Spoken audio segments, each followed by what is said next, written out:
Allahu Ekber, Allahu Ekber. پشتی روز دچه آوا و ملا بو فتار بانگ ده به 10,000 کس کل بر آوا سالاجا استانبول کومبونه به هورا فتارا خود کن. Efendiler, sevgili gençler. به درجه 2 کیلومتر و جبو 5,000 کسی سفره فتار جهیلا شارداری اسکوداری و هات آماده کرن. لبله کسین هاتن جیا پلانکری زده تر بو. لگوری شارداری اسکوداری او سفره هری مزنا فتاری یا جیهانیه. Şu anda burada 80 bin vatandaşımız var. 80 bin. Niha 80,000 kes hatine vederi û bi hevre fitara xwedî bikin. Bi vê hejmarê me mezintirîn sifreya fitarê ya cîhanê saz kir û ev rekorek e. Ne tenê ji navçeyên Stenbolê ji gelek welatên derveyî Tirkiye jî gelek kes beşdarî fitara vêderê bûne.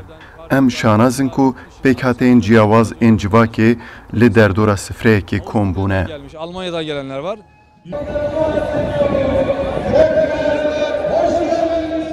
قلبالخ هر دچو زده تر بو کو مساین هاتوبون دانین تف تجبون پشتی بانگا آزانه جی جگنجام بگرن حتی پیرو کالان گلک کس لپی هوریز بون دا کو خارنا فتاره بخون.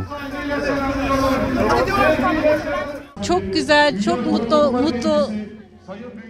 gelekî kêfxweş e got em li vê derê bi gelek kesan re iftara xwe dikin.